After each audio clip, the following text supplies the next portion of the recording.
Hello friends, welcome to PG's kitchen. আজ আমি তোমাদের জন্মাষ্টমীর স্পেশাল ছানার লাড্ডু বানিয়ে দেখাবো। এখানে 1 লিটার দুধ নিয়ে নিয়েছি, লেবুর সাহায্যে ছানা কেটে নিচ্ছি।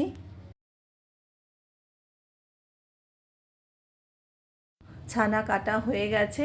এবারে এই ছানাটাকে একটা ছাঁকনির সাহায্যে ভালো করে ছেঁকে জলটাকে বার করে নেব। লেবুর টকটা যাতে না থাকে তার জন্য ছানাটাকে ভালো করে ধুয়ে নিচ্ছি।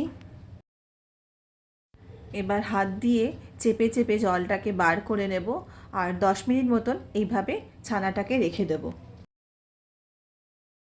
অপরদিকে আরও 1 লিটার দুধ নিয়ে নিয়েছি। এই দুধটাকে ভালো করে জাল দিয়ে ঘন করে নিচ্ছি।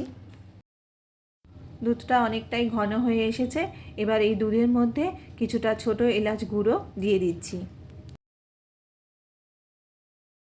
এবার হাফ কাপ মতন চিনি দিয়ে দিচ্ছি। দুধটা অনেকটাই গাঢ় হয়ে গেছে।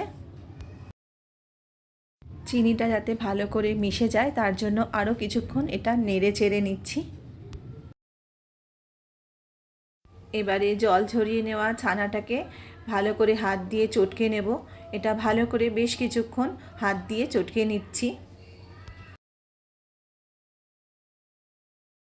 ছানাটা যত ভালো চটকানো হবে, ছানার এই লাড্ডুটা খেতে ততই বেশি মোলায়েম হবে।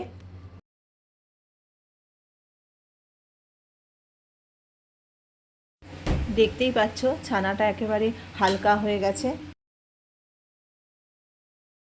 এইবারে এই ছানাটাকে যেই দুধটা ঘন করা হচ্ছে সেই দুধটার মধ্যে দিয়ে দিচ্ছি। দেখো এই ছানাটাকে ক্রমাগত নেড়ে যাচ্ছি, তা না হলে কিন্তু তলাটা ধরে যাবে। ছানাটাকে ভালো করে শুকিয়ে নিচ্ছি। দেখতেই পাচ্ছ ছানাটা খুব ভালো মতন শুকিয়ে গেছে। এবারে গ্যাসটা নিভিয়ে কিছুক্ষণ রেখে দেব ঠান্ডা হবার জন্য। আমার ছানাটা ঠান্ডা হয়ে গেছে। দেখো এবার আমি এটাকে লাড্ডুর মতন গড়ে নিচ্ছি। বন্ধুরা, ঘরেতে এইভাবে ছানার লাড্ডু বানিয়ে খেলে দেখবে এটা কিন্তু বাজারের ছানার লাড্ডুর থেকে খেতে অনেক বেশি সুন্দর হয়।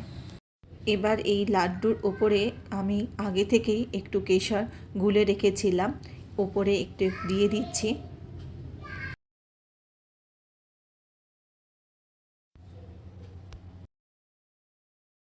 কোচানো আলমন্ড দিয়ে দিচ্ছি।